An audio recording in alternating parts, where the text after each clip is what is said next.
tout le monde. Aujourd'hui, on va essayer de voir les panneaux, voir à quoi ils servent et connaître leurs fonctions. Donc là, comme on peut voir, c'est les panneaux, c'est la signalisation verticale.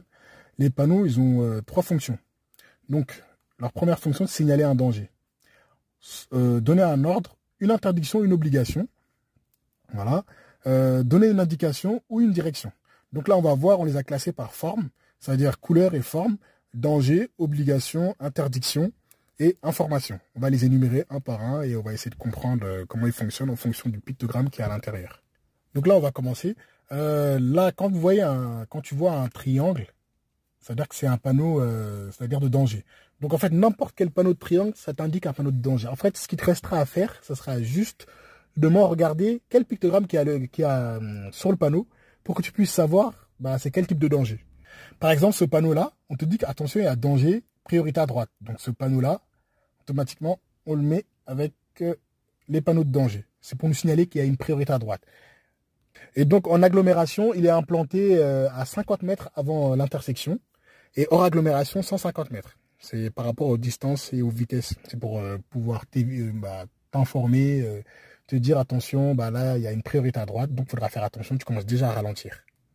Ensuite, on a ce panneau-là qui nous indique un passage piéton. Donc ce panneau-là, faut le voir. Dès qu'on le voit, en fait, on sait qu'il y a un passage piéton qui sera à proximité, c'est-à-dire soit à 50 mètres en agglomération, soit à 150 mètres hors agglomération. Voilà, ce panneau, par exemple, celui-là, il nous signale un feu tricolore. C'est-à-dire, quand on est en agglomération, c'est à 50 mètres. En général, ils le mettent, c'est un panneau de danger, ils le mettent avant un tournant.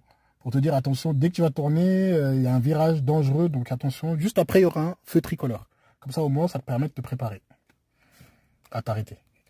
Par exemple, ce panneau de danger, là, quand je le vois, celui-là, il m'annonce un giratoire. C'est-à-dire, tu as vu, la pente, elle est vers le haut. Elle n'est pas vers le bas. C'est différent.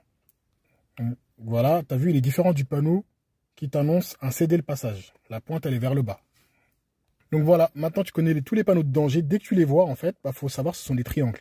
Et tu auras juste à lire le pictogramme à l'intérieur. Et après, tu sauras. Et là, maintenant, on va faire les panneaux d'obligation. C'est-à-dire, ils sont bleus. Comme celui-là, par exemple, ça c'est une obligation d'aller dans ce sens, c'est-à-dire à droite, par exemple, c'est de passer devant, pas derrière. Par exemple, quand je vois ce panneau-là, c'est une obligation pour les cyclistes de passer par là. En général, c'est mis sur les bandes cyclables. Par exemple, quand je vois ce panneau-là, ça m'indique que c'est un chemin obligatoire pour les piétons. Ils sont obligés de t'emprunter ce chemin-là. Voilà. Donc c'est dans la catégorie des obligations, des panneaux obligatoires. Dès que c'est bleu et qu'il y a un pictogramme à l'intérieur, il faut juste interpréter le pictogramme et après, c'est bon. Et là, on va voir les panneaux d'interdiction. Par exemple, ce panneau-là, quand on le voit, on sait que c'est une rue à sens interdit.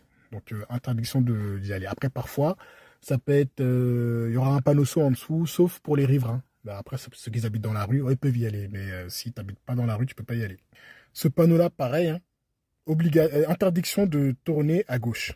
Donc, quand on le voit, hein, pareil, hein, interdiction rouge, interdiction de tourner à gauche. Là, ce panneau, interdiction pour les cyclistes. C'est-à-dire les cyclistes interdit d'y aller.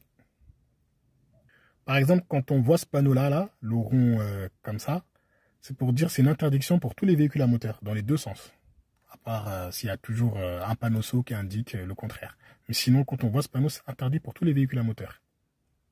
Donc là, on va passer au panneau d'information. Là, par exemple, quand on voit ce carré-là, donc carré, ça c'est pour nous indiquer c'est une rue à sens unique.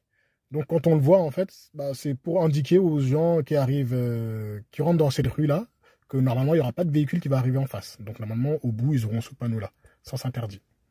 Là, ce panneau, c'est pour nous informer que il y a un parking à côté, à proximité. Et ce panneau-là, quand on le voit, c'est pour nous informer qu'il y a un arrêt pour les autobus, les bus.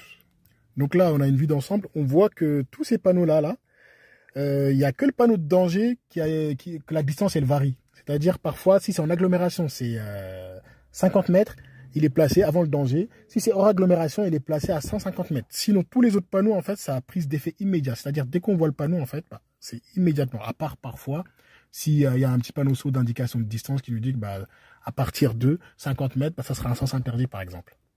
Donc là, on a fait le tour. Donc, on remarquera, en fait, que chaque symbole, chaque couleur, à chaque fois, il faudra juste regarder le pictogramme à l'intérieur pour pouvoir définir le message qui est donné. C'est-à-dire savoir si c'est une obligation, si c'est une interdiction ou si c'est un danger. Voilà, j'espère que ça t'aura permis de mieux comprendre les panneaux et leur signification, savoir pouvoir les interpréter. Donc, pour pouvoir réviser le code, par exemple, ça fait partie de la compétence 2. Bah, le mieux, c'est d'acheter un livre de code et de lire, le réviser. Parce que les applications, c'est bien, mais le livre de code, c'est encore mieux. En fait, bah, dans le livre de code, on te donne toutes les informations nécessaires. Quand tu arrives à la question, bah, automatiquement, tu vas savoir de quoi ça parle. Voilà, donc n'hésite pas à t'abonner pour plus de conseils.